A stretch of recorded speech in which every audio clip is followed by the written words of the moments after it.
મંગલમૂર્તિ મહાપ્રભુ શ્રી સહજાનંદ સુખરૂપ ભક્તિ ધર્મ સુત શ્રી હરિ સમરું સદાય અનુપ. બોલો સ્વામિનારાયણ ભગવાનની જય. વાલા ભક્તજનો, જય સ્વામિનારાયણ.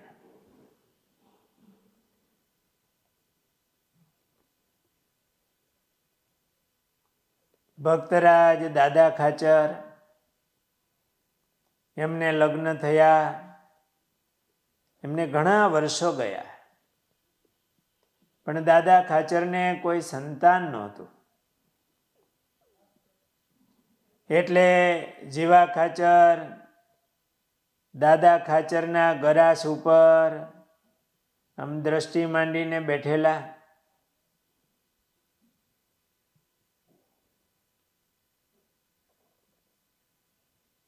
જીવા ખાચર પોતાના જ પરિવારમાં આમ એકલા પડી ગયેલા, કારણ કે આખો પરિવાર મહારાજમાં એવો પ્રીતિવાળો હતો. એમના ઘરના, એમના દીકરી અમૂલાબા વગેરે. પણ આ જીવા ખાચરને લોભવૃત્તિ, ઈર્ષા એમનો પીછો છોડતી નહોતી. જીવા ખાચર પણ મહારાજમાં હેત રાખતા. ઘણી વાર સારો જીવ હોય, ભગવાન સંતોનો યોગ મળ્યો હોય, સારા સદ્ગુણો હોય, પણ આ લોભ, ઈર્ષા એ દોષો એવા છે ને જીવનું ભૂંડું કરનારા છે. નિષ્કુળાનંદ સ્વામીએ ઈર્ષાને અભાગણી કીધી છે. એ ભગવાનના ભક્તનો દ્રોહ કરાવે. પોતાના ઘણી વાર બીજા ગુણો ઘણા સારા હોય, વ્રત, દાન, તપ વગેરે, સમર્પણ પણ કરતા હોય,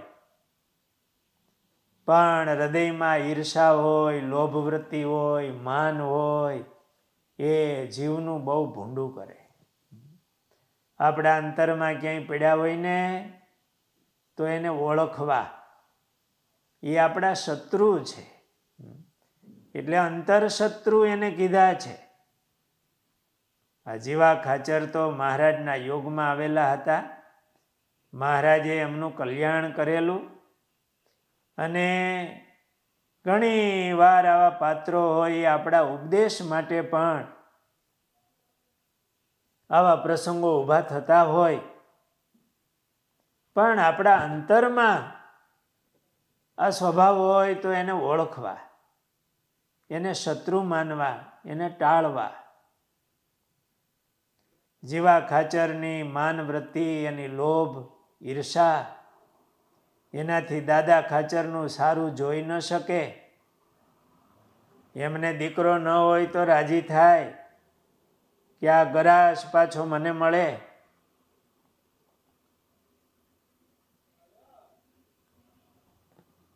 સ્વામિનારાયણ ભગવાન બહુ સમર્થ હતા. એ હજારો લોકોના મનોરથ પૂર્ણ કરે, આશીર્વાદ આપે એમ થાય. પણ ક્યારેય દાદા ખાચરે મહારાજને પ્રાર્થના ન કરી કે મહારાજ મને દીકરો થાય. વાહ, દાદા ખાચરને પણ ધન્યવાદ છે એની સમજણને. એ તો સંસારમાં જોડાવા જ ઈચ્છતા નહોતા. એમની સમજણ,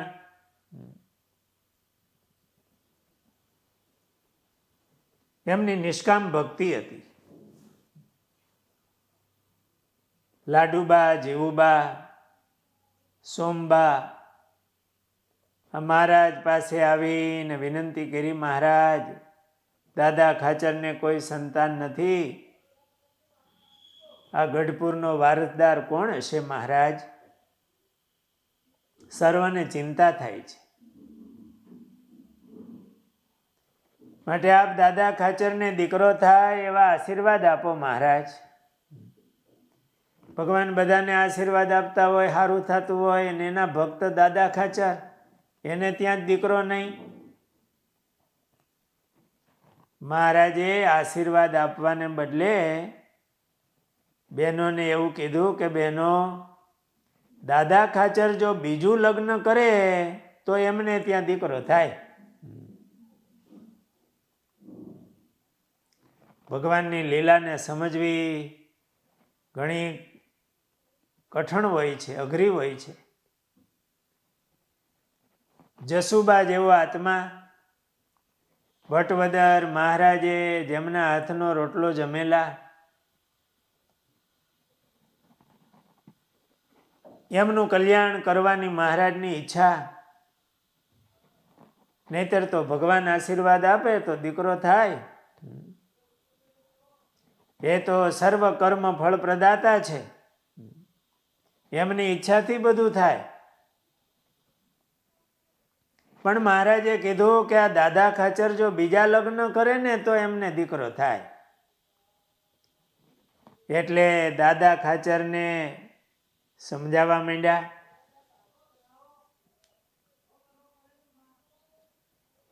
દાદા ખાચર કોઈ રીતે બીજું લગ્ન કરવા તૈયાર થતા ન હતા.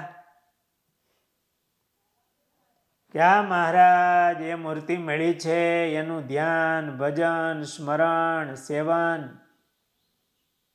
એમાં જે સુખ માણતા હતા, એમનો એને આનંદ હતો. દાદા ખાચરને પહેલું લગ્ન પણ કરવું નહોતું, તો આ બીજું લગ્ન કરવા માટે સૌ મનાવતા હતા. બહેનોએ મહારાજ પાસે આવી અને કીધું, મહારાજ, દાદા ખાચર તૈયાર થતા નથી, મહારાજ આપને જ આજ્ઞા કરવી પડશે.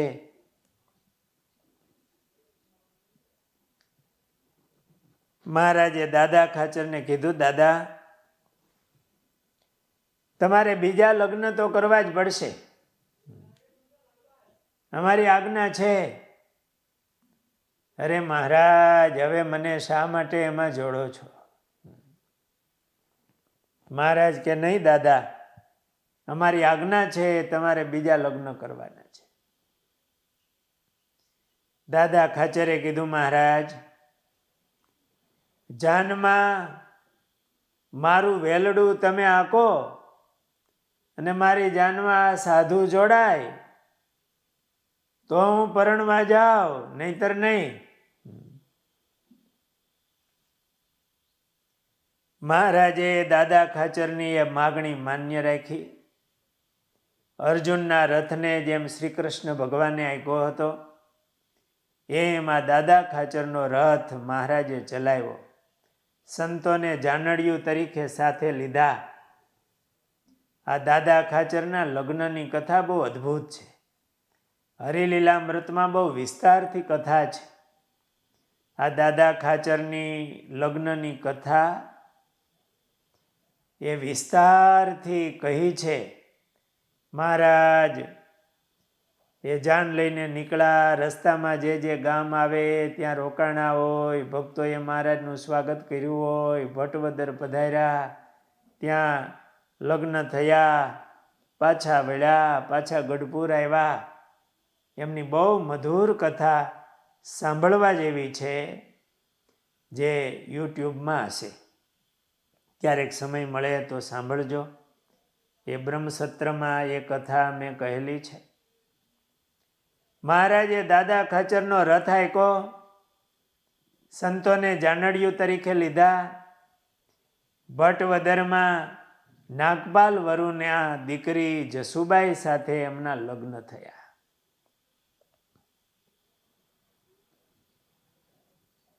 એ ભટવદરની અંદર જ્યાં દાદા ખાચરના લગ્ન થયા, મહારાજ જામ લઈને ગયેલા, સભા થયેલી, એ સ્થળ ઉપર આપણા પૂજ્ય હરિપ્રસાદ સ્વામી એમણે એ જમીન મેળવી અને ત્યાં બાલમુકુંદા સ્વામીએ વર્ષો પહેલાં હનુમાનજી મહારાજ પધરાવેલા, એમનો બધો જીર્ણોદ્ધાર કરી, ઓટો કરી, પાછું મંદિર કરી, એમાં દાદા ખાચરની જાનનો આરસમાં તપતો કરીને ત્યાં પધરાવ્યો અને એ તીર્થ એમનો જીર્ણોદ્ધાર કર્યો. મહારાજે આ રીતે દાદા ખાચરના વચન માન્ય રાખી અને એમના લગ્ન કરાવ્યા અને દાદા ખાચરને ત્યાં બાવા ખાચર ને અમરા ખાચર એ 2 પુત્રો થયા. આવી રીતે શ્રીજી મહારાજ આ પોતાના વાલા ભક્ત દાદા ખાચર એમનું સર્વ પ્રકારે ધ્યાન રાખતા અને એમનું વ્યવહારિક કાર્ય પણ મહારાજ પોતે પિતા બની અને સંભાળતા. આવા ઉત્તમ કોટીના ભક્ત એ દાદા ખાચર હતા. સહજાનંદ સ્વામી મહારાજની જય.